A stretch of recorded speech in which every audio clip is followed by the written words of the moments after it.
So இது last in life series டே 6 நம்ம நேற்றே ஒரு வீடியோ வந்து போட்டிருந்தோம். ஏன் ஒரு நல்லா பேசுறாங்க, ஃபேமிலி பத்தி எல்லாத்தையுமே ஷேர் பண்றாங்க, பட் ஆனால் என்ன வேணான்ட்டு விட்டு போயிடுறாங்க.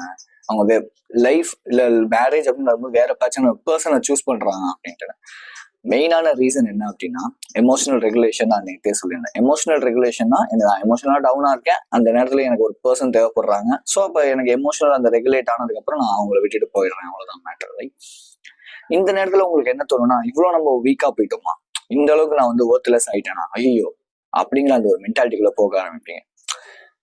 ஸோ ஒரு விஷயம் புரிஞ்சுக்கங்க, அவங்களோட அந்த ஒரு எமோஷனல், அவங்களோட அந்த ஒரு வேலிடேஷன் வச்சுதான் நீங்க யாருங்கிறது எப்பவுமே வந்து நீங்க ஜட்ஜ் பண்ணக்கூடாது. ஏன்னா அந்த தப்பை நான் நிறைய டைம் பண்ணியிருக்கேன். ஒருத்தவங்க வந்து பேசி ஏதோ ஒரு பொண்ணு என் கூட இருந்து என் கூட பேசிட்டு இருந்தா மட்டும்தான் ஓகே நான் வந்து ஒரு ஒர்த்தியான பர்சன், இல்லைன்னா நான் ஒர்த்தி இல்லை அப்படிங்கிற ஒரு மென்டாலிட்டியில நான் நிறைய டைம் இருந்திருக்கேன்.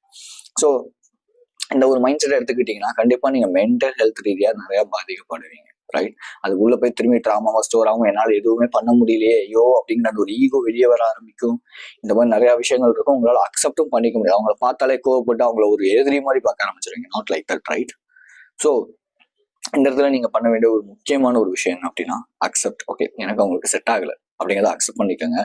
தென் நெக்ஸ்ட் டைம் உங்களோட வேல்யூஸுக்கு, ஐ மீன் யாராவது ஒருத்தவங்க உங்களை கன்ஃபியூஸ் பண்ற மாதிரி நடந்துக்கிட்டாங்க அப்படின்னா கிளாரிட்டியா அந்த ரிலேஷன்ஷிப், ஓகே எனக்கு உனக்கு பிடிச்சிருக்கு, நான் லவ் பண்றேன் அப்படின்லாம் இல்லாம, இல்ல எனக்கு உங்க கூட ஃப்ரெண்டா இருக்கு, இந்த மாதிரி கிளாரிட்டியா இல்லாம கன்ஃபியூஸ் பண்றாங்க, லவ்வா இல்ல வந்து ஃப்ரெண்ட்ஷிப்பா இல்ல வேற எதுவுமா அப்படின்னு சொல்லி கன்ஃபியூஸ் பண்றாங்கன்னா இம்மிடியட்டா அந்த ரிலேஷன்ஷிப்பை அதே ஒரு பவுண்டரிஸ் வச்சு அந்த இடத்துல ஸ்டாப் பண்ணிடு. ரைட்?